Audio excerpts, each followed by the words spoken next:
Assalamu alaikum to all of you. And the acting national president of Fiji Muslim League, Mr. Ahmed, invited and respected guests, our media partners, our graduating ladies and families. Once again, good morning. I'm sorry, our friends from ABTC. This is my first official program in nearly a month. I seem to have forgotten a lot of things. I'll share with you later on the story. But today is all about celebrating. But before I go on to the ladies and acknowledge you for your courage and hard work, I would also like to note with fond memories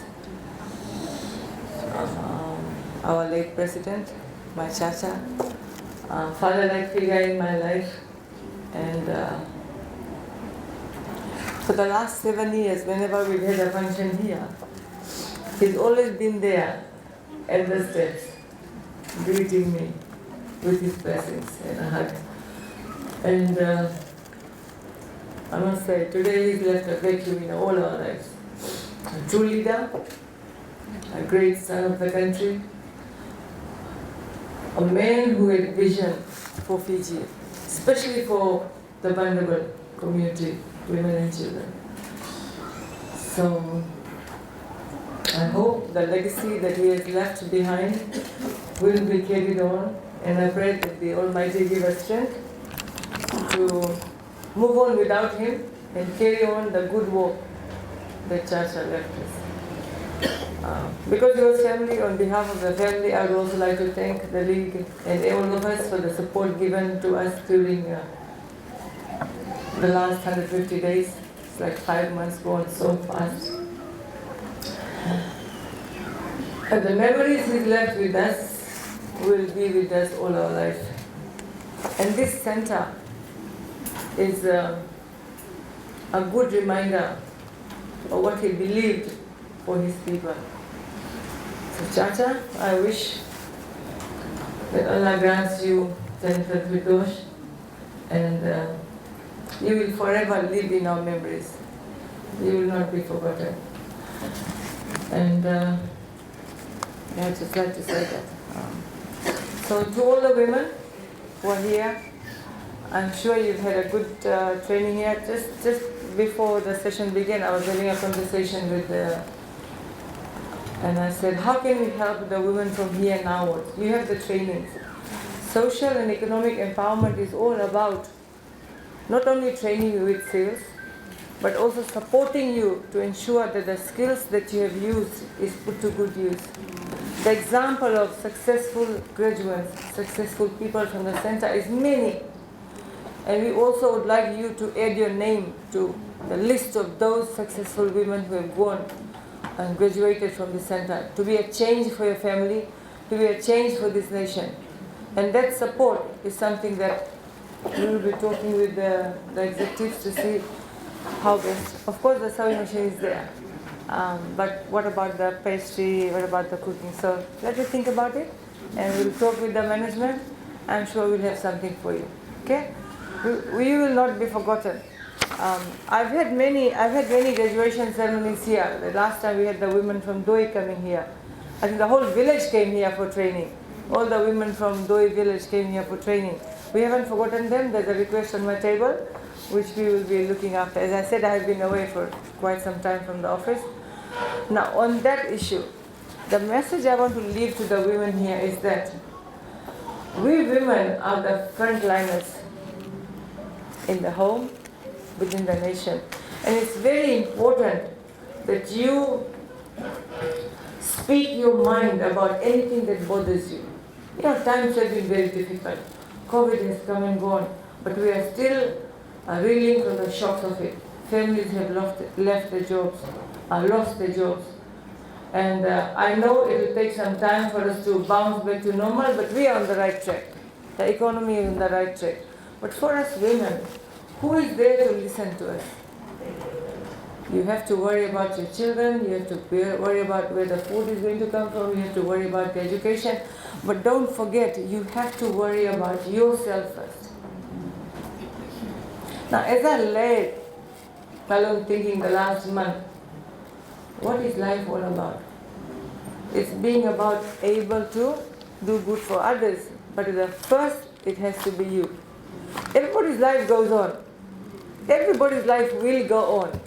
But if you don't take care of your health, my friends, that's very bad. Sorry, I was careless. I only have to blame myself, and I'm sharing it with you.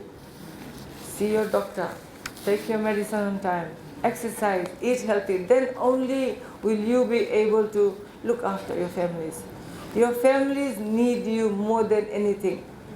They might earn money. They might do everything else, but you would be the missing link that your children need. So the role of us women as mothers and as housewives or wives, as partners, is very critical.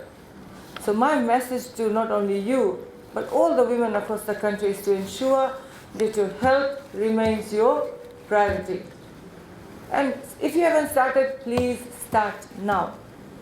As you walk away from here with a new chance to make meaning to your life, please think, what do I want to achieve in the next 10 years?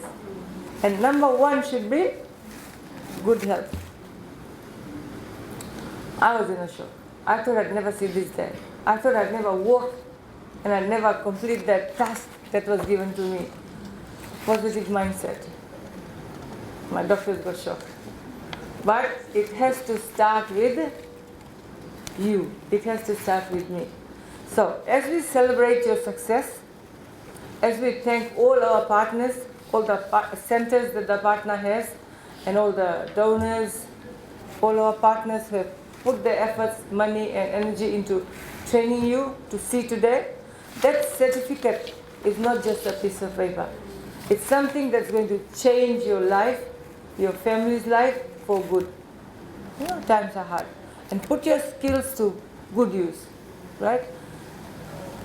And be good ambassadors of the center. A lot of effort has been put in here. A lot of money has been put in here.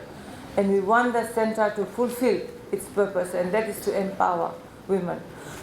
Over the last 7 years, and in my job as a politician and as a minister, I've seen many women break down and cry here, in my office, in public, because of the issues that they go through. Broken families, children don't want to look after them, husband has deserted them, there's no money. Now this is a center that gives an opportunity to all these women, regardless of where you come from, regardless of who you are, what race you belong to, what's your name. This center doesn't discriminate. And that's the Fiji we want. A Fiji where we do not discriminate anybody. And you are part of that Fiji. And this center is part of that vision. And Hafiz Chacha had a vision. He did not believe in discrimination. He believed in lifting people up. The schools that the League has across the country, they've done their part. There are a lot of, they have hostels where orphan children, abused children stay. And I'm glad that Chacha did not decide to open old people's home.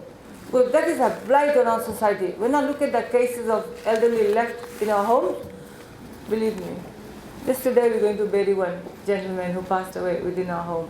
So many. But the sad part is, the families are nowhere when they're aging, when they need their families. But suddenly when there's a death, you hear over the death news, they are quick to put it up there. Travel from overseas to come and want to bury. Why? Is this the society we want to leave for our children? No. The values that is missing in today's society, lack of respect, lack of care for elderly, we have to bring it back. This is not the society I grew up in. And this is not something that I want my grandchild to grow up in. I have a small baby boy. And every day I look at him and I say, what future are we going to leave for him? Same thing with your children. That brawl in the early morning fight, shocking. When I saw that video, I said, no, it's not Fiji. But then that's the reality. So we women, we families have a role to play in trying to see that our children do not deviate from the path of good. There are many factors that influence that. But again, as mothers within our families, as grandmothers, I know some of you will be grandmothers, mothers, sisters, we can bring about that feeling of compassion within our families. Don't hurt other people. And it can start within our homes. Don't leave it to the education system. Your children go to school bringing the values that are taught at home, right? So our role is very important. The path of righteousness, the path of good behavior is taught when a child is, from the time the child is born. So our role should always be there. Family's role should always be the solid foundation for good citizenship. And then we end up blaming everybody. Oh, the police didn't do the job, the government is not doing its job. Sorry. Let's do our parts to ensure that our children learn the best discipline within our homes. Okay? So, and again, I'm proud to say the center has graduated 1,500 students. So that means 1,500 families. And may in the coming years the center grow and graduate and train more women, more girls, and be the life changer that we need. Okay? So put your skills to good use. We are here to support you, and hopefully when you meet somewhere on the streets or in the market or somewhere, you just say hello and say, oh, I graduated from Makoi. That will be a very proud moment. Okay? And I'm not going to wish you that you will buy one car, you can buy many cars, like the lady that we have used. And not only car, but I wish you are able to save enough for your children's education and buy whatever you want. Buy whatever you want. Right? God bless you all there. And thank you all. Thank you to the League. And thank you all for having me here. And yeah, God bless you with good health and good wishes to the center. And thank you.